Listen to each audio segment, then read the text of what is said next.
Hello everybody, I'm Javier Puy from postdoc in Trinity College Dublin, but today I will present some of the work that I did during my PhD in Czech Republic that recently, like this year, came out in New Phytologist. Let's see if this works. I think it's the other. No. Okay. So why competitive interactions?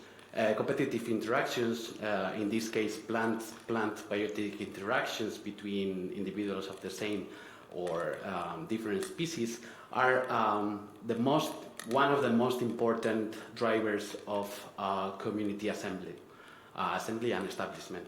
So like natural, if we go to nature and we see a community, a plant community, the structure and composition of the community is very defined by the biotic interactions that the species and the individuals have.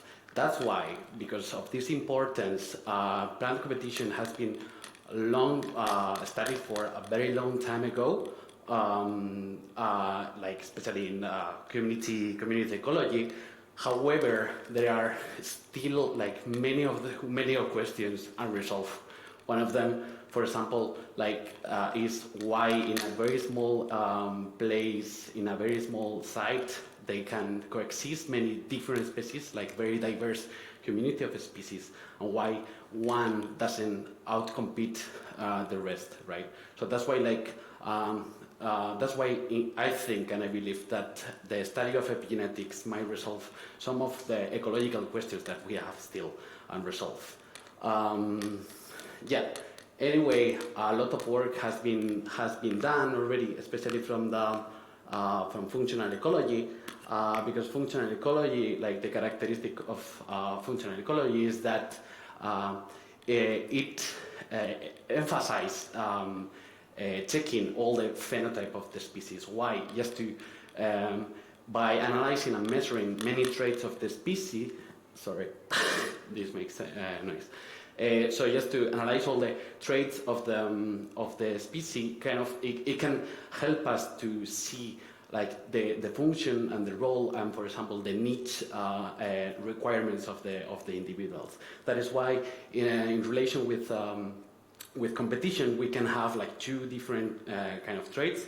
Some traits that are related with the competitive ability of the plants. For example, just think of a size, okay, so or allelopathy is kind of a trait that is related to this axis, but also there are traits that will let us know more about the niche requirements of the species. Just for example, think the differences in root structure or like root depth, okay, in plants. So from ecological theory, two species can coexist, although like if they are very similar, they have very similar competitive ability, they can coexist if they have just little differences in their needs differences. However, in case that there is like a huge differences in competitive ability, one will be outcompeted. So in order to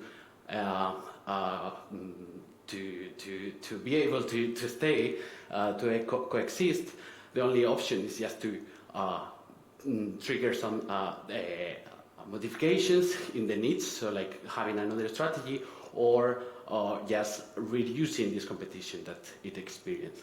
So that's why, like from all these sources of variation in the phenotype, what I'm very interested is in this part. So just like the phenotypic plasticity.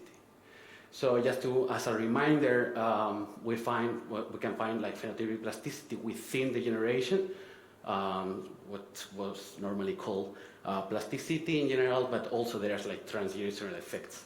Just also as a reminder, transgenerational effects might be a trigger, like it can be caused by like differences in seed allocations, for example, or also because some environmentally induced epigenetic modifications. I say this because the results that you are going to see are like only the effects that you are going to see is after removing the effect of seed mass. Okay.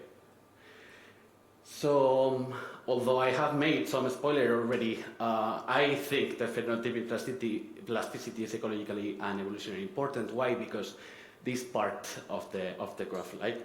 Because phenotypic plasticity might feedback and affect back the ecological interactions. So it can promote adaptation, or at least it can increase or decrease how the species or the individual is affected by the ecological interactions. Just think of an example of Carlos, of how the phenotypic modifications triggered by herbivory might feedback the herbivory, right? Also, as I said, this might affect how the community is assembled, and also it can affect and promote coexistence of the species or the individuals.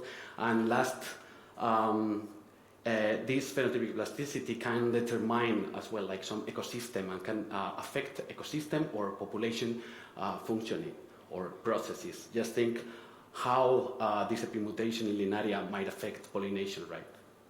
So this is a bit the frame where this work is framed, where my work is framed. I wanted to check specifically how biotic interactions trigger phenotypic variation, plasticity, and also checking the transgenerational effects. Then I wanted to check whether epigenetic mechanisms were controlling these phenotypic modifications. And then I wanted to check all the consequences that phenotypic plasticity might have. So plant adaptation, coexistence, and ecosystem functioning. So in order to do so, we performed 4 coordinated experiments that I will explain one by one later. But what they have all in common is the model species that we use, that is Taraxacum brevicorniculatum, that is an apomictic species. So in our case, we work only with one genotype, and all the generations are clones of themselves. Okay, offsprings are clones of the mothers, of the parents. So yeah, in order to reduce as much as possible the genetic variation. So first of all, what we needed is to run a parental generation. In this case, we grew our focal plant alone or in competition with a different species or itself. But basically, all these species differ in their competitive ability. So in some cases, Taraxacum was not suffering competition, and in some cases, our Taraxacum was suffering a lot of competition. What we struck already from this first generation is that with increasing level of competition, the plants were having some phenotypic modifications. For example, they were having more coriaceous leaves, as well as they were investing more in roots than when they were with no competition, as you can see in those graphs. Those traits can be pulled together, and they kind of tell us and are characteristic of a conservative phenotype, that a conservative phenotype is related with the resource use acquisition of the plant, but also it also aligned with like some conservative plants with conservative phenotypes are also associated with longer lifespan. So although they are kind of a slow taker or slow nutrient takers, they live longer. So, and then we start doing experiments with the offspring. The first of them was performing a demethylation experiment. So we took seeds from this parental generation and we put them all together in a common environment, in a growth chamber, and we kept them for like four weeks. So they were kind of juveniles. What we see from here is that offspring coming from a more competitive parental environment, they were germinating faster, so T50, lower T50, but also they were growing faster, as you can see in the graph. But also, as we saw already in the parental generation, they were having some more conservative phenotype. And interestingly, when we demethylate the plants, we stop seeing this pattern. So we kind of confirmed that, well, we erased the memory, this parental competition experience, and this is important because at least partially these transgenerational effects are epigenetically controlled by DNA methylation. Also, we performed another second experiment. In this case, was a factorial design. We put our plants in the same environment where the parents were, or in the rest of the treatments, right? And these plants were kept until they were adults. What we see from this experiment is that, of course, plants were responding to the ongoing competition, as you can see in here. Okay, in the x-axis you have the ongoing competition, the offspring competition. So they were, as we saw already in the parental generation, with more competition, they were having more conservative phenotype. But not only this, if the offspring was coming from a more competitive parental background, they were having even more conservative phenotype. So it was like this phenotype was reinforced. One of the examples, and very interesting one for us, was the allocation of the plants, the carbohydrates stored in the roots. As you can see in the blue line are offspring with kind of naive, so like with no competition or very low competition. In these cases, they were responding to the ongoing gradient, so like they were storaging more carbohydrates in the roots with more competition. But what we see from the offspring, from parents that experience a lot of competition in the parental generation, they were always, no matter the condition that they were experiencing, they were always investing in having more carbohydrates stored in the roots. And also, I told you that we wanted to check whether these phenotypic modifications alter ecosystem processes or like population processes or functioning. So we wanted to check whether these modifications have altered the decomposition. And yes, they did. Leaves from offspring that suffer more competition, no matter in the ongoing generation or in the parental ones, they were decomposing slower. And this is not just magic, of course. It's very related with many other traits. So first, like especially leaf traits and chemical traits of the leaves. And for us, it's very interesting because more conservative phenotypes are the ones that are decomposing slower. But this slower decomposition might benefit especially to those phenotypes with a conservative phenotype. Why? Because they are also slower takers. So this led me to the conclusions. What we have seen is that competitive interactions are triggering phenotypic changes, not only within the generation, but also transgenerational ones. And yeah, they were stronger when the plants were juveniles. But anyway, I want to make it clear here with adult plants, kind of old plants, 2 months, like already flowering, we saw still transgenerational effects. Also, we have see that these transgenerational effects are partially epigenetically controlled. We have seen that stronger parental competitions trigger some changes towards to have a more conservative phenotype, but also like growing faster, germinating faster. And also we saw that there is a concordant within and across generational plasticity. This can, if the conditions are kept, this can reinforce the phenotype, but this can promote an adaptation, promote a short-term evolution and an adaptation. And then also we have seen that plasticity and these little phenotypic modifications can alter ecosystem processes, and this for us is one option of the organisms shaping their environment where they live.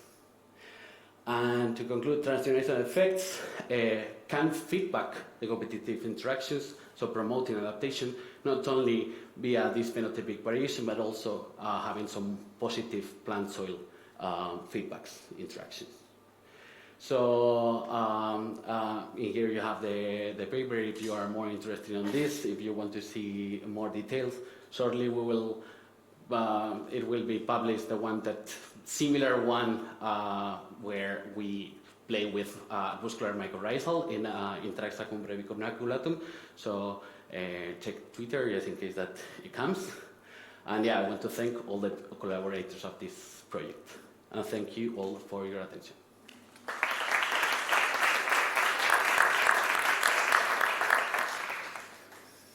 Thank you, Javier. Questions in the room? Yeah, that's Adrienne.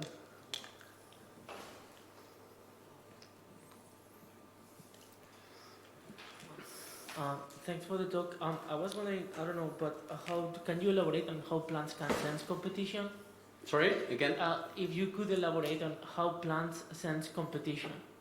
Well, first, physical, sometimes like roots touch themselves, like touch each other, so they can sense if there is something there, and also like changes in the light, like changes in the ratio of like red and blue light. I think like radiation, so they can like, of course, plant can understand like what is in their sites, like close to them, and also like chemicals, like via roots or via yeah, from the air. But anyways, in this case, for example, we believe that the competition, like the main driver of competition in this experiment was below ground. Yeah, so not that much about light competition in this case. So there was Oliver. Yeah, just a quick question. In the first experiment, you found that plants from competition environments, their offspring grew faster and it had more conservative traits, and that doesn't go together well. How do you explain that? Yeah, indeed, it's kind of counterintuitive thing, because like a plant that absorbs faster, they might grow faster. Anyway, this growing, we interpret this as when they were small still, the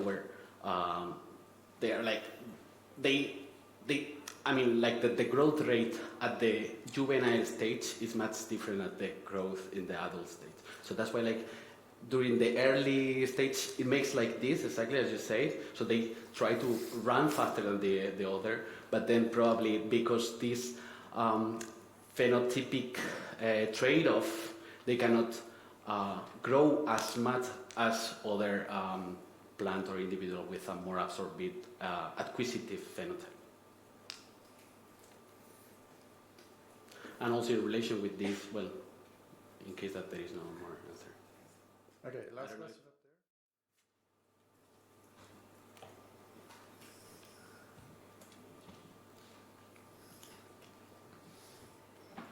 So I may have missed it, but how did you actually quantify competitive ability? Fertility. So what is a strong competitive environment? Is it just reduction of the biomass of the plant? Can you repeat? So how do you measure competitive ability?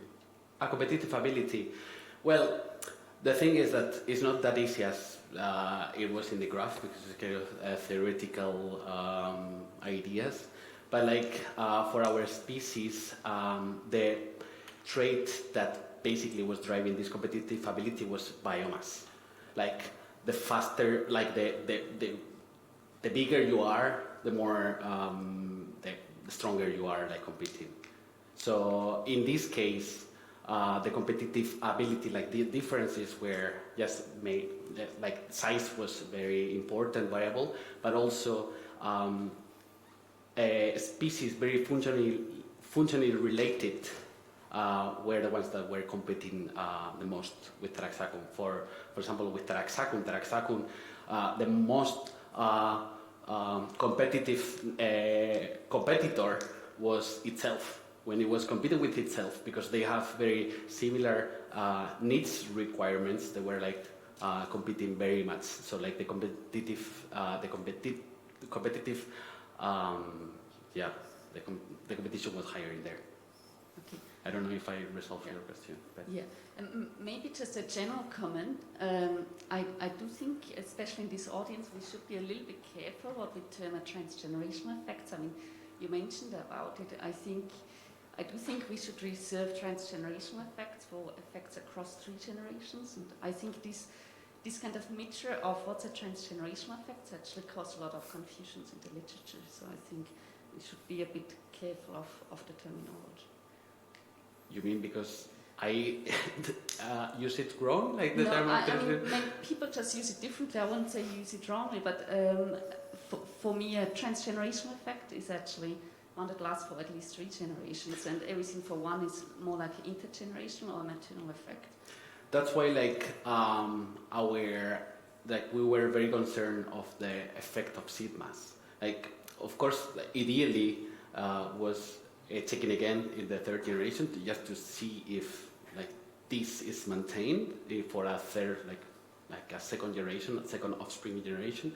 But at least I believe that if you really control the effect of seed mass, at least, and probably you should include like chemical and hormonal difference in there, then the rest that you detect, if you detect something, might be explained by epigenetic heritable modifications. But yeah, I'm sure. Perfect conversation for the coffee break. Thank you very much. So thanks to all the speakers of this session.